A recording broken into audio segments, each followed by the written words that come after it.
Yeryüzünde yaşayan öyle bir kabile var ki bunlar ilkel diye tabir edilen insanlar. Avcı bir toplum olarak yaşamlarını sürdürüyorlar. Teknolojiden tamamen uzaklar. Ama öyle ilginç inanışları var ki birçok bilim adamının ilgisini çektiler. Uzay ve yıldızlar hakkında bizim daha yeni öğrenmeye başladığımız bilgileri onlar yüzyıllardır biliyorlardı. Tüm bunları nereden öğrenmiş olabilirler? Ayrıca dünyayı ziyaret eden bir takım varlıklardan, nereden geldiklerinden, bu varlıkların nerede yaşadıklarından bahsediyorlar. Dogonların söylediği bu varlıkları ve çizimler ile aktardıkları zeki yaşam formlarından ilerleyen bölümde bahsedeceğim. Öncelikle Dogonlar kim ona bir bakalım. Dogon kabilesiyle ilk temas 1930 yılında yapıldı. O güne kadar hiç kimse varlıklarından dahi haberdar değildi. Afrika'nın Mali Cumhuriyeti'nde yaşıyorlar. Şu anki nüfusu yaklaşık 250 bin civarında. Nüfusları 500'ü geçmeyen 700'e yakın köyleri var. Her köyün bir lideri ve bir yönetimi var. Bu lidere Hogon deniliyor. Hogonluk babadan oğula geçiyor. Yaşamlarını avcılık, tarım ve tamamen el yapımı eşyaları satarak sağlıyorlar. Topraktan veya ahşaptan yaptıkları küçük evlerde yaşıyorlar. Tarımda kullanmak için elleriyle yaptıkları uzun halatlar ile yüksek kayalıklara tırmanarak güvercin gübresi topluyorlar. Bu gübre verimi oldukça artırıyor. El işçiliğiyle yaptıkları putlar, maskeler ve giysiler oldukça ilgi görüyor. Bütün Dogonlar aynı dili konuşmuyorlar. Köyden köye diller farklılık gösteriyor. Bir yazı dilleri ve alfabeleri bulunmuyor. Yeni nesiller bilgilerini sözlü olarak ya da mağara resimleriyle öğreniyorlar. Yazılı herhangi bir kaynağı olmayan bu kabilenin 13. yüzyılda Mısır'dan buraya gelip yerleştikleri düşünülüyor. Toprakta yapılan karbon testleri bunu destekliyor fakat buna kesin demek yanlış olur. Kabilede Hristiyan ve Müslüman kesimlerin olmasının yanında büyük bir çoğunluğu Amma dedikleri bir tanrıya inanıyor. Dini inançlarına göre yeni doğan erkek ve kız çocukları kötülüklerinden arındırılmak için sünnet ediliyor. Dogonlarda ahiret inancı da bulunuyor. Ölen bir insanın Tanrı Amma ile cennette buluşacağına inanıyorlar. Ölen ruhun temizlenmesi için törenlerde renkli kıyafet ve maskeler ile çeşitli dans ritüelleri yapıyorlar. Böylece ruhun Tanrı Amma ile buluşmaya hazır olduğunu düşünüyorlar. Ayrıca taktıkları maskelerin dünya ile manevi dünya arasında bir köprü oluşturduğuna inanıyorlar. Dogonlar hakkında tüm bu bilgiler bu insanların tamamen ilkel olduğunu gösteriyor değil mi? Şimdi düşünceleriniz tamamen değişecek. Bu insanlar yüzlerce yıl öncesinden gökteki bir takım olayların farkındaydılar. Şu anda bile teknolojiden uzak yaşayan bir toplumun bunları bilmesi nasıl mümkün olabilir? Dogonlar dünyanın yuvarlak olduğunu biliyorlar. Ayın dünyanın uydusu olduğunu, üzerinde kraterler bulunduğunu, dünyanın güneş etrafında ve kendi ekseni etrafında döndüğünü biliyorlar. Bunlar belki basit sayabileceğiniz bilgiler. İş giderek garipleşecek.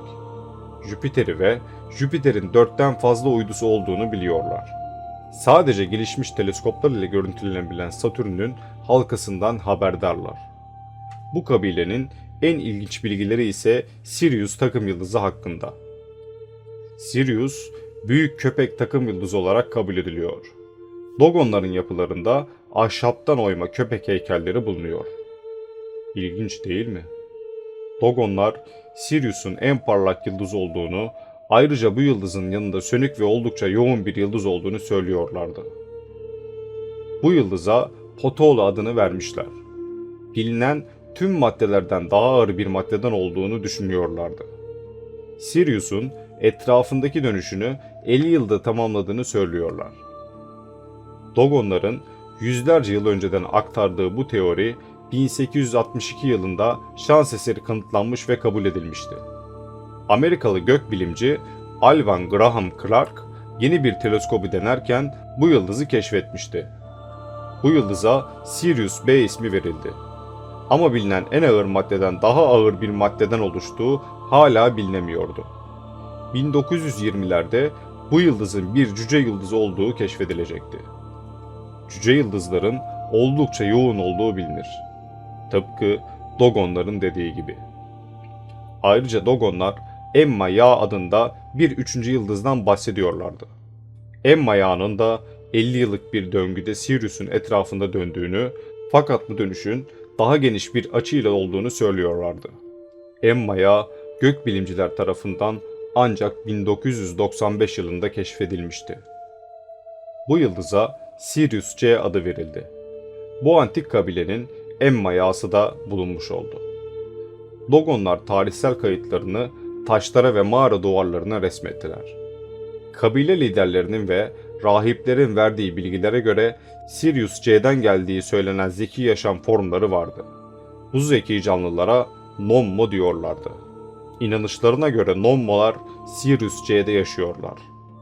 Bu bana Kur'an'da geçen bir ayeti hatırlattı. Kur'an'da Sirius yıldızı Şire olarak geçmekte. Necm suresi 49. ayette doğrusu Şira yıldızının Rabbi odur der. Necm kelime anlamı olarak yıldız demektir. Ve Kur'an'da yıldız ismi olarak sadece Şira geçer. Bu da Sirius'un gerçekten önemli bir yıldız olduğunu gösteriyor. Neyse, devam edelim. Dogonlar Nommoları atası olarak kabul ediyorlar. İnanışlarına göre bu zeki canlılar hem karada hem de suda yaşayabiliyorlardı. Bir gemiyle Sirius C'den dünyaya indiklerini, dünyayı uygarlaştırmak için rahiplere bir takım bilgiler verdiklerini söylüyorlar. Hogonlara tarımı, demiri eritip alet yapmayı ve bir takım gizemli bilgileri öğrettikleri Hogonlar tarafından söyleniyor. Bilim dünyasının açıklayamadığı bilgileri dünya dışı canlılardan almış olabilirler mi? Dogonların aktardığı bu bilgiler birçok UFO araştırmacısının da ilgisini çekmiş. Dogonlar hakkında birçok araştırma yapılmıştı. Araştırmacı arkeolog Erik Van Deniken, Dogonların bu inanışlarını kabul etmişti. Bu bilgilerin dünya dışı varlıkların kesin olarak dünyayı ziyaret ettiğinin bir kanıtı olarak göstermişti. Amerikalı bilim adamı yıllarca Dogon köylerinde kalıp araştırmalar yapmıştı. Araştırmaları sırasında bir resime ulaştı. Burada Nommo gemilerinin dönerek inişi resmedilmişti. Ayrıca bu çizimde geminin yörüngesi de gösteriyordu. Dogonlar göklerde bir yıldız belirecek ve bu Nommo'nun yeniden dirilişinin işareti olacak diyerek Nommo'ların tekrar dünyayı ziyaret edeceğini düşünmektedirler. Dogonlar kendilerinin dünyada yaratılmadıklarını, farklı bir gezegende yaratıldıklarını, Nommolar tarafından dünyaya getirildiklerine inanırlar. İnanışlarına göre tohum halinde gemiye bindirildiler ve 8 aşamada dünyaya geldiler. Bu aşamaları geçerken insan formuna dönüştüler, gemiden insan olarak indiler. Ayrıca bilim adamları Dogon rahiplerinin bildiklerinden sadece bir kısmını anlattıkları konusunda hemfikirler. Dogon rahiplerine göre bunlar sadece kelamın açıklanabilecek kısmıdır. Dogonların daha ne sırlar sakladığını anlamamız imkansız. İlkel olarak adlandırılan bu insanların bilimin henüz yeni keşfetmeye başladıklarını yüzlerce yıl önceden biliyor olmaları kimin ilkel olduğu sorusunu soruyor. Dogonlar mı ilkel, bizler mi?